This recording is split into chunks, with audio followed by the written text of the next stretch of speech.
Your life in decades, what awaits you? Much can be said. Every stage of life carries its own peculiarities and opportunities. To know them is to make time your ally. 0 to 10 years. The astonishing distance between I and you. Birth is our first passage into time. Surviving this leap is no small feat. 2 centuries ago, 1 in 5 infants did not live to see their first birthday. Even today, in many poor countries, 1 in 10 newborns survives only a few fleeting days. A child born in Germany now can statistically look forward to a long life. Nearly 78 years for a boy, almost 83 for a girl. Time stretches endlessly before them, brimming with possibilities, with paths uncountable and open. Life expectancy grows daily, hour by hour. Half of all girls born today may reach 100 if they have allies to walk with them. Few beings enter the world so unready as we do. Everything depends on a delicate web of human connection, trial and error, and ceaseless learning. Crawling, standing, walking, speaking, thinking, feeling. In the brain, a constant fireworks of neurons and genes bursts into life. Millions of new connections form every day, endless sparks of potential. From the very start, genes, people, and the environment compose a symphony together. Rarely does one alone shape the life that unfolds. A child blessed with loving parents draws from that warmth a lifetime's strength. Those less fortunate may overcome neglect or hardship later, but it takes effort, courage, and persistence. Children endlessly encounter the new: people, animals, plants, machines. Slowly they construct models of the world, models of reward and consequence, of comfort and discomfort, of mine and yours. Through play, they practice social life, test boundaries of togetherness and opposition. By age 4, they begin to sense that others have inner lives, different from their own. The small but growing I is always a social I. Some say the self is born from outside. Childhood is our most helpless, most vulnerable phase. Yet here, time itself is an ally. It stretches ahead, unburdened by past, free from worry. And still, we are rooted deeply in what came before, the life of our species, the history of our ancestors, the experiences of our parents that shape the very workings of our genes. To live with time is, for a child, to dwell fully in the present, free from planning and fear. Those fortunate may find their own rhythm, may even taste boredom, and in that slow unfolding lies a richness that may bear fruit for a lifetime. Soon comes the first encounter with society beyond home, first school. Here it is not only learning that matters, but navigating the intricate web of relationships, forging friendships that will shape the rest of life.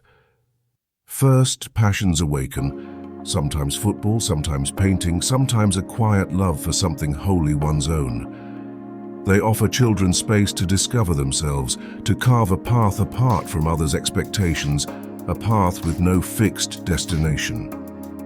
This is the essence of life today. It follows no rigid plan, contains as many exceptions as rules. What becomes possible now? Recognizing faces. From the 1st to 4th month, babies smile in recognition, a small greeting to the familiar. Understanding and repeating. By 18-24 months, children begin to grasp more than they let on and echo what they hear. Gossip, be mindful. Seeing themselves in the mirror. Around age 2, self-awareness blooms. Keeping secrets. At 3, children learn to hold knowledge quietly for themselves. Forming lasting memories. By 3, memory stretches beyond days, beyond weeks, holding fragments of a personal story. Lying. By 4, children may tell untruths to protect themselves from danger. Riding on the road. Legally, children under 8 ride the sidewalk. Up to 10, rules still allow it. What no longer works? A lungful of fluid. The first cry pushes it all out. Relying on the placenta. Until birth, it carried vital functions the newborn must now take on alone. Circumcision. Without a doctor. Only in the first 6 months may it be done by comparably skilled members of a religious community. A life without guilt. this emerges gradually after age 2. Already 1 in 5 4 to 5-year-olds feels the bittersweet conflict of sneaking forbidden sweets. 10 to 20 years. Crossing the hill of memories. The long journey toward independence begins. It is an exciting, sometimes perilous expedition of self-discovery. Who am I? What do I want? What am I capable of? Adolescents rediscover both their minds and their bodies, their talents and their surroundings.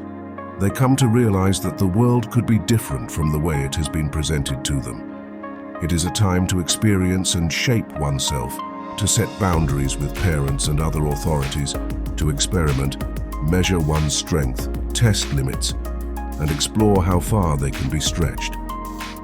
Like the inner transformation of a caterpillar turning into a butterfly, puberty triggers a massive reconstruction in the human brain. Old structures dissolve, new ones emerge. The process of maturing itself is invisible, yet the sum of all changes is unmistakable. The pituitary glands flood the body with hormones, ushering in the dramatic shift towards sexual maturity. Because their bodies are in upheaval, growing rapidly and developing new features, breasts, pubic hair, this period can be exhausting for adolescents. For the first time, they feel their sexual orientation. Those who are gay or lesbian face the question of when and to whom to reveal this truth. Adolescents are often irritable and need abundant sleep, especially in the mornings because their circadian rhythms have shifted. The habitual thinking of parents clashes with newly discovered ideas, sparking conflict and pushing boundaries. When these tensions do not lead to deep estrangement, they can serve a purpose, though it may seem otherwise at the time. Fostering independent thought, judgment, the ability to assess danger, and the discipline to manage desire. New machines enter life, computers and smartphones, capable of broadening horizons or binding us as digital captives. Whether they admit it or not, adolescents and young adults still need much of what children do.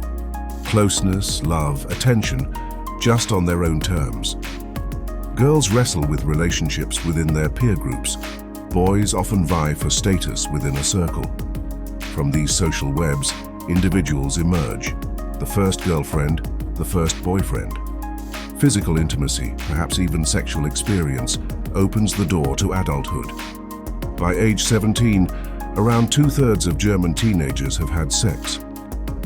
Among our ancestors, it was not unusual to become a parent at this age. In today's Western world, however, this stage is defined more by learning than by reproduction. Decisions about education are made now. German youth between ages 10 and 18 spend an average of 3.5 hours a day learning.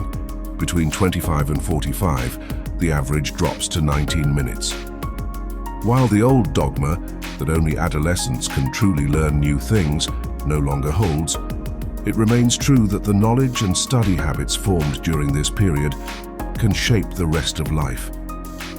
Horizons expand. Setting goals, whatever they may be, helps navigate adolescence. Out of countless possible doors, only a few are chosen, and this narrowing of paths can be salutary. Whether one reaches those goals is another matter. The adolescent years may be marked by wild parties or political and social engagement, by solitary melancholy or raucous friendships, by quiet evenings at home or solitary journeys far afield. These years are the ones to which memory most often returns in later life. Memories from other stages usually fade more quickly. Psychologists call this the hill of memory. Perhaps it is worth keeping this in mind from time to time. What becomes possible now? Playing the saxophone. Music educators recommend wind instruments only after the front teeth have changed, around age 10, an observation also supported physiologically by music medicine. Joining Facebook, permitted by the platform only from age 13. Earning a glider pilot license. Teenagers may do this from 16. Solo flights under radio supervision can sometimes start earlier, as formal training is legally allowed from 14. Using WhatsApp, permitted only from 16 by the platform's terms. Tanning in a solarium. Banned for under 18 since 2009 due to increased cancer risk. Marrying, normally allowed from 18 if one partner is 16, exceptions exist. What becomes acceptable again? Finding the other sex attractive. Most children have little interest in the opposite sex by preschool or early elementary school. With the onset of puberty and its physical and emotional transformations, this gender segregation fades. Boys become interesting to girls again, and girls to boys.